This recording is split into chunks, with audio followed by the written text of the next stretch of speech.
Well, this time we'll take up chapter 7 from the essays on the Gita. And the title is The Creed of the Aryan Fighter. And you will see that right in the beginning of chapter 2 of the Bhagavad Gita, Shri Krishna is telling Arjuna, whence has come to thee this dejection, this stain and darkness of the soul in the hour of difficulty and peril, O Arjuna? This is not the way cherished by the Aryan man. This mood came not from heaven, nor can it lead to heaven. And on earth it is a forfeiting of glory. Well, I read out this verse majorly to tell you from where this word Aryan comes in. Why is this chapter called The Creed of the Aryan Fighter? Because here this chapter is more or less based on chapter 2 of the Bhagavad Gita. And in verse 2, Sri Krishna is telling that this is not the way cherished by the Aryan man. So what does it mean? Who is this Aryan man? Is it a different ideal? Does it represent a different culture? Because if you do not know the concept of the Aryan, you may have heard about it. We had the Aryans and the Dravidians, and then, the Aryans who really invaded the country and all that. But I would like to see it more as a concept, not as a race as much. But what does it mean, the Aryan fighter or the Aryan man, as Aurobindo calls here, cherished? This is not the way that is cherished by the Aryan man. So there is a particular way, a particular ideal. What it is that we'll have to see first before I go further in the chapter. You see, coming to Sri Aurobindo and getting a definition from Sri Aurobindo, that is from volume 10 on page 252, we have the definition of the word Aryan. I read out from this volume. The word Arata, move or strive. Like his congeners Ari, Arya, Arya, Arata, Arani, expresses the central idea of the Veda. The root Ar indicates always a movement of effort or of struggle or a state of surpassing height or excellence. It is applied to rowing, plowing, fighting, lifting, climbing. So you see, the root word Ar basically means to surpass in height or excellence.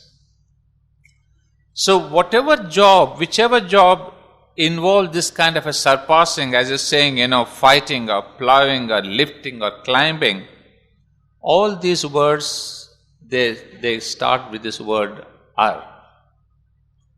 The Aryan then is the man who seeks to fulfill himself by the Vedic action, the internal and external karma or apas, which is of the nature of a sacrifice to the gods. But it is also imaged as a journey, a march, a battle, a climbing upwards. The Aryan man labors towards heights, fights his way on in a march which is at once a progress forward and an ascent. That is his Aryahood, his arete, virtue, to use a Greek word derived from the same root. Arata, with the rest of the phrase, might be translated out and push forward in other fields. Well, from here you have seen the root of the word, which is to excel oneself. So when we said that this word Aryan means one who labors towards heights, fights his way on in a march which is at once progress forward and an ascent. So we can see the word itself means someone who self-exceeds and goes forward and fights his way on the march of life and towards greater heights of consciousness. That is something very, very crucial, because here is a person who wants to ascend in his consciousness, one who is moving forward. So it's not a man who is bogged down in life and depressed and he cannot be active, he's not a tamasic man, but one who is a fighter for, if I can say the word, fighter for truth, somebody who wants to heighten himself in his consciousness. So when he say the word, when Sri Krishna is using the word here, he says, this is not the way cherished by the Aryan man. So what is the way cherished by the Aryan man? The one which leads one to a greater consciousness. One where the individual does not lie down, giving up, as did Arjuna, who gave up the fight, who gave up the battle, who gave up all that he represented. So that is the root cause why Lord Krishna is saying that this is not the way of the Aryan. And then we see the qualities further described about an Aryan. We get in a very brief para in this volume number 17, page 211. Now here is a sentence that I read out, a very brief sentence. The thirst of knowledge. You see, in our ancient times, we did not have the words sir and mister and all that. We used to say Arya. We used to, have this kind of a communication saying, O Arya. So you can see always the ideal of the Aryan was put forward. We didn't say, hey sir, hey Mr. Reddy or something. These are all modern terms which have no ideology behind it. But when we address as Arya, what did we mean? The one with the thirst of knowledge, the self-devotion, the purity, the renunciation of the Brahmin, the courage, ardor, honor, nobility, chivalry, patriotism of the Kshatriya, the beneficence, skill, industry, generous enterprise, and large open-handedness of the Vaishya, the self-effacement and loving service of the Shudra. These are the qualities of the Aryan. So you can see this word meant a great culture. So if you are called an Aryan, it was really a great noble thing, because you represented, you see, all the four castes together, not as castes but the qualities of the caste. You can see the thirst for knowledge, the courage, the beneficence and the self-effacement of of all these four classes. So an Aryan in that way represented in the Indian culture a man who was highly spiritual almost. He was not even an ethical man or a moral man, but one who combined all the spiritual, moral, ethical, social qualities. So we have, I'm giving you a description of all this because why did Sri Krishna say the word, this is not the way that an Aryan should behave? So you see, that is where we see further meaning. And again, we have a little note in the same volume 10, regarding the normal, usual difference, because I know some of you must be thinking about the word Aryan it comes to as an opposition with Arya and Dasyus. Now, how does this word come here? We have a little explanation. The Dasyus are the haters of the sacred word. Now let me give you one more sentence before that.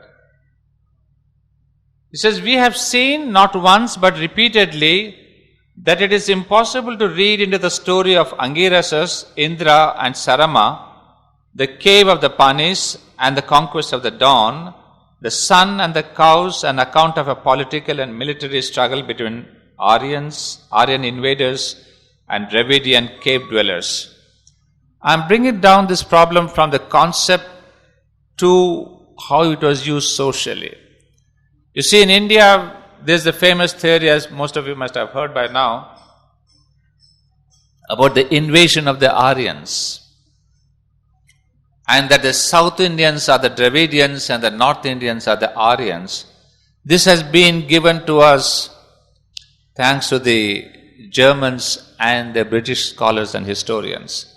They divided the country into Aryans, North and South Dravidian. And let's see what Aurobindo has to say here. He says, in fact, it is a struggle between the seekers of light and the powers of darkness. The cows are the illuminations of the sun and the dawn. They cannot be physical cows.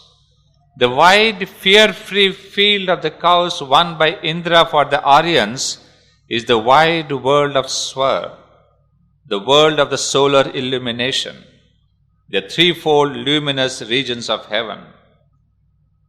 The Dasyus are the haters of the sacred word. Aryans and Dasyus, we say they are the haters of the sacred word.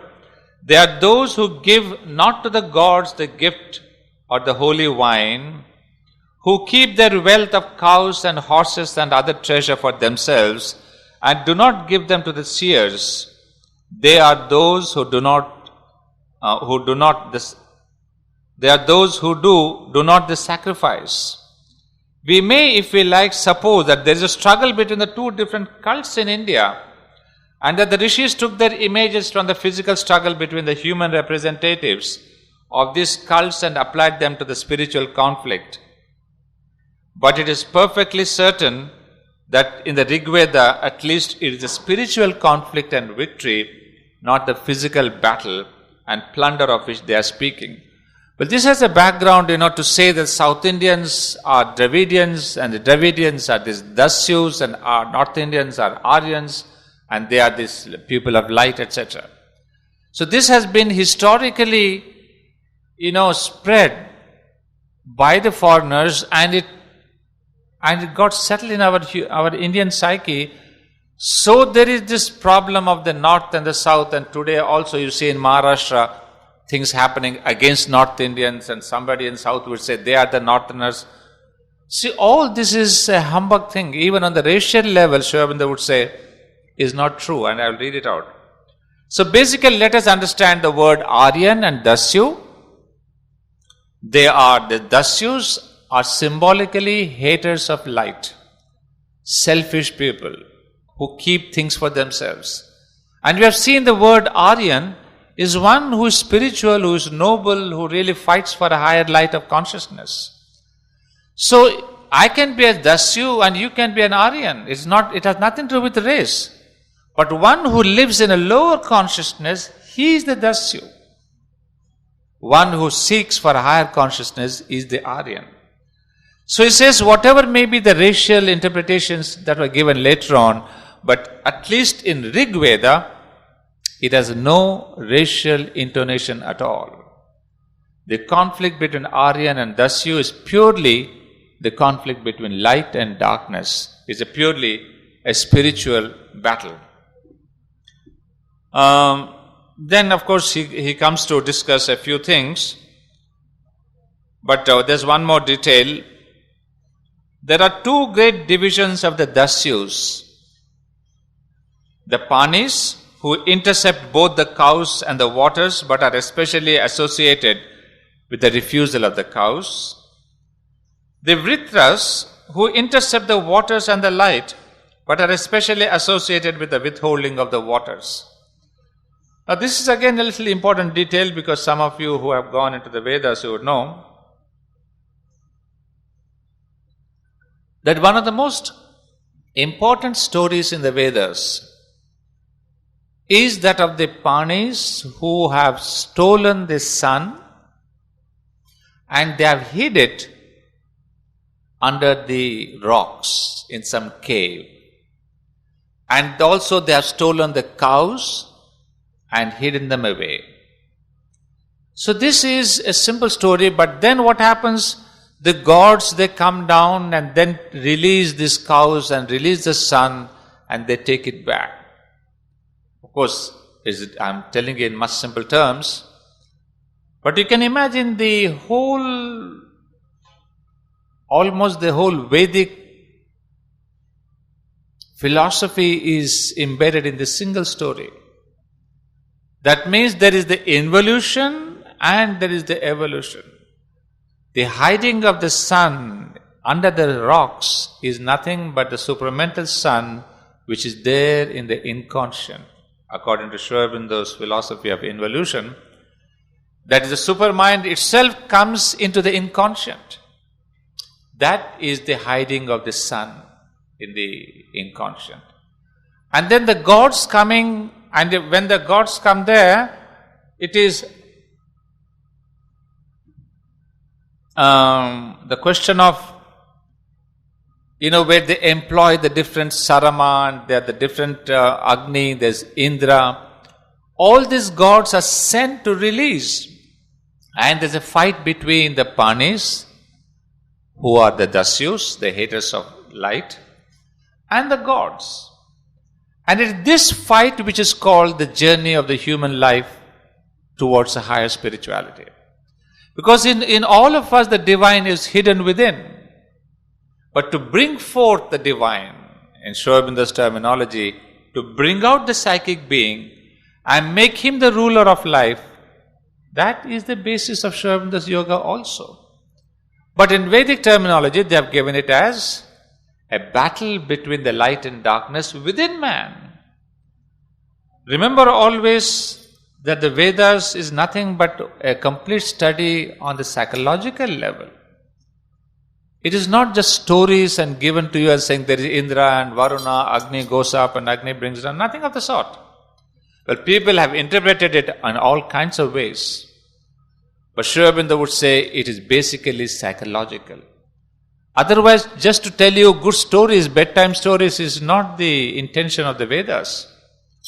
But when they say that there's a battle between light and darkness is within us, and when they say give oblation to Agni, it's not you put a fire and then put ghee in that and then you say, okay, I've done my yajna and it's over. The yajna is constantly happening within us. The fire is the psychic being. Putting the ghee is nothing but offering our own works and thoughts and emotions. This is what we call the purified ghee, purified mind. So, our flame is increased by the input of the sacrifice of ghee, you say, of sandalwood, you say, of some special plants, you say. All this represent our own actions, our own thoughts, our own emotions. So you see, Vedic Yajna interpreted by Aurobindo is the same thing. That we have to bring forth the psychic being by a constant yajna or offering or surrendering of all the external movements of our mind, life and body. So yajna is not a ceremony to be done before marriage or the birth of a child or etc., etc. But we have taken it conveniently to be done at a certain time. We call a purohit and then we say, well, you do the yajna and it's over. You have nothing to do. Whereas the yajna is constantly, you have to do the yajna. Not as somebody, purohit, doing it for you. However, that is the whole meaning of the Panis story. Of course, the release of the sun is not yet there. The supramental sun is released now with the Sri Aurobindo's coming. Well, that is the delay. One interpretation. I'll not give you too much of that. We have to go back to the Gita. But there's one more detail here. We must remember that the Dasyus have been identified with the darkness. Therefore, the Aryans must be connected with the light. And we actually find that the light of the sun is called in the Veda the Aryan light, in contradistinction evidently to the Dasa darkness. But then with all these associations, he would tell us that all this question of the races, when he comes to Pondicherry, he says that I have observed that there is no difference at all between the races of North and South. He has written a long essay called The Origins of Aryan Speech, wherein he writes that the philologists have, for instance, split up on the strength of linguistic differences the Indian nationality into the northern Aryan race and the southern Dravidian.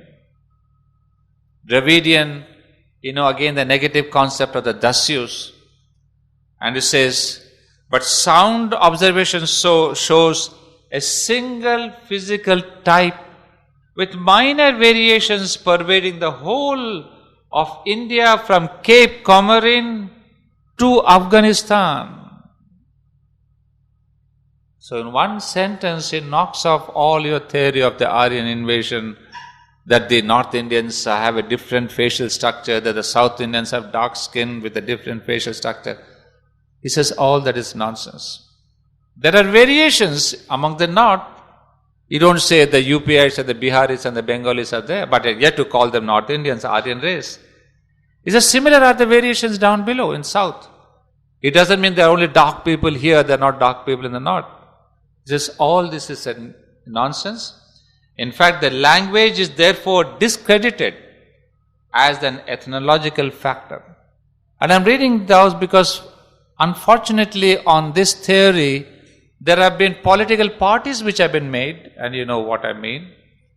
And parties on the basis of their false ideology, they fight each other saying, I am a Dravidian, I am a this thing, so you are not.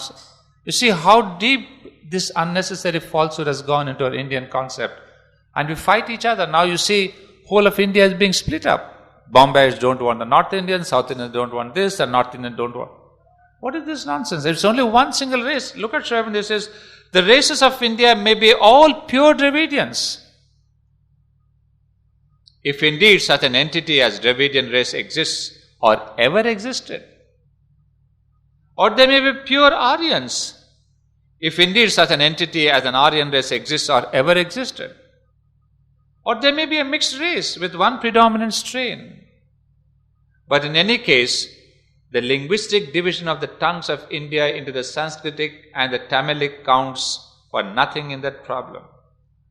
Yet so great is the force of attractive generalizations and widely popularized errors that all the world goes on perpetuating the blunder, talking of the Indo-European races, claiming or disclaiming Aryan kinship and building on that basis of falsehood the most far-reaching political, social, pseudo-scientific conclusions.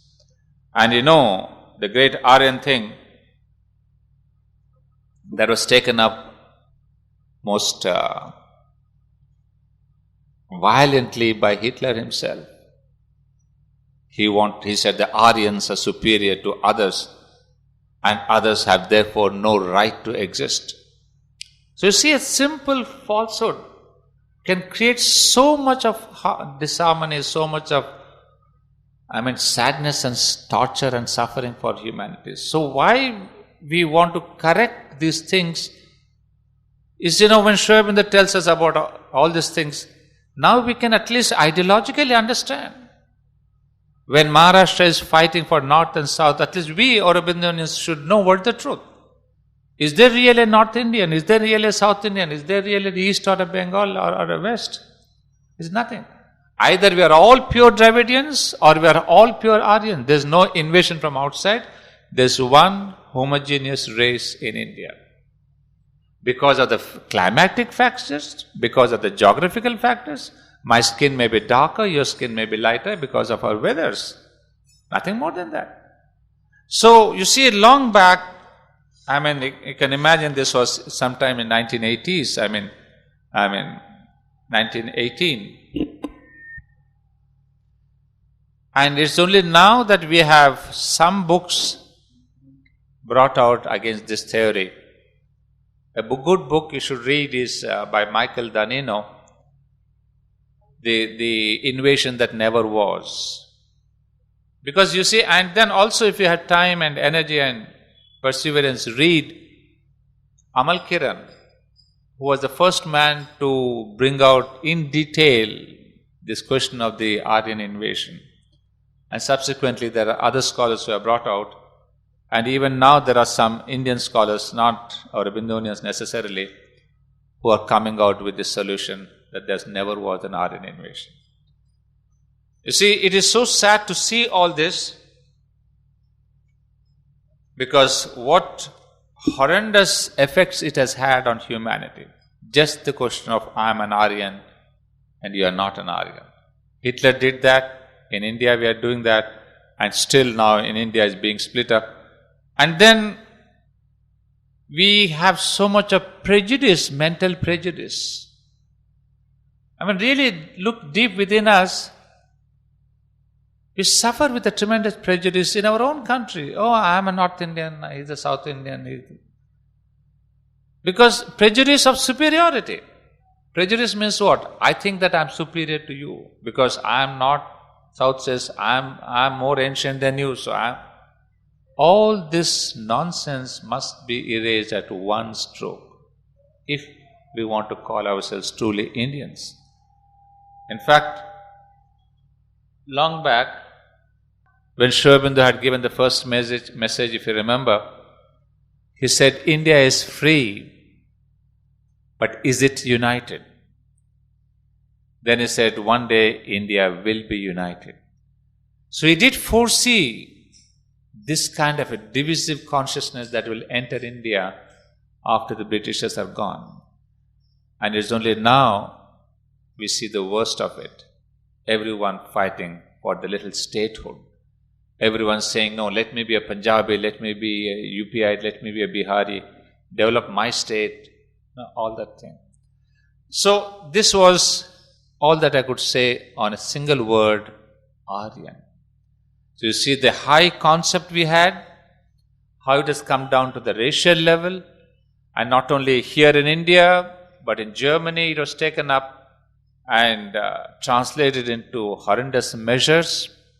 So all that for a noble concept which had nothing to do with race, which had nothing to do with divisions, it was purely a spiritual thing. But alas, we don't know when the world would start reading Aurobindo and understand the truth. But that is the depth of the word when Sri Krishna utters this single sentence that, O Arjuna, this is not the way cherished by the Aryan man. Right? It is of great significance, otherwise Lord Krishna would not have taken the name. He would have said, this is not the way cherished by a Kshatriya. But he uses the word the Aryan way. So obviously, there's a great meaning in that. And after that, those of you who have this book, some of you I hear have Xeroxed some copies.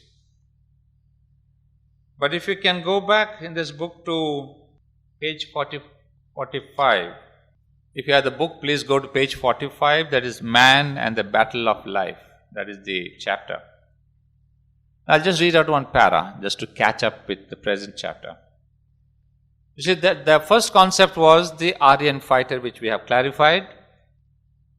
Next, Lord Krishna would say, well, let me come back to this text and then I'll refer you to page 45. I'll start reading the text of this chapter 7. The answer of the divine teacher to the first flood of Arjuna's passionate self-questioning, his shrinking from slaughter, his sense of sorrow and sin, his grieving for an empty and desolate life, his forecast of evil results of an evil deed, is a strongly worded rebuke. So this rebuke is what we are saying here, the sloka that I have just now read. And verse number 3 also says, "Fall not from the virility of the fighter and the hero, O Partha. It is not fitting to thee. Shake off this paltry faint-heartedness and arise, O scourge of thine enemy." So these are the strong words that are used by Sri Krishna. So that's what Sri Aurobindo is referring to. All this, it is replied, is confusion of mind and delusion. A weakness of the heart and unmanliness, a fall from the virility of the fighter and the hero. Not this was fitting in the son of Pritha. Not thus should the champion and chief hope of a righteous cause abandon it in the hour of crisis and peril, or suffer the sudden amazement of his heart and senses, the clouding of his reason and the downfall of his will, to betray him into the casting away of his divine weapons and the refusal of his God-given work. This is not the way cherished and followed by the Aryan man. This mood came not from heaven, nor can it lead to heaven. And on earth it is the forfeiting of the glory that waits upon strength and heroism and noble works. Let him put from him this weak and self-indulgent pity. Let him rise and smite his enemies. So we see he is kind of chiding Arjuna on two fronts. One, that this is not the Aryan way. That we have explained quite a lot. Two, this is not the Kshatriya way too. That you are a Kshatriya and this is not the way that a Kshatriya should really respond and react. And that too at an hour of crisis, when a Kshatriya is called upon to act his best. So what is this Kshatriya? Turn to page 45. I have one paragraph to read out. The second paragraph, the middle of the page. The Gita is therefore addressed to a fighter, a man of action, one whose duty in life is that of war and protection. War as a part of government for the protection of those who are excused from that duty, debarred from protecting themselves and therefore at the mercy of the strong and the violent. Violent war, secondly, and by a moral extension of this idea, for the protection of the weak and the oppressed and the maintenance of right and justice in the world.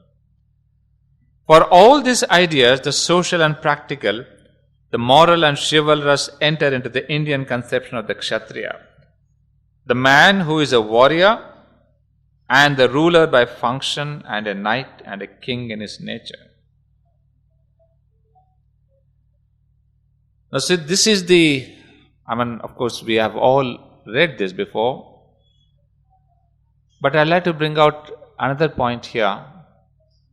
You see, first of all, he is one who is chivalrous, who is a knight, and king in his nature.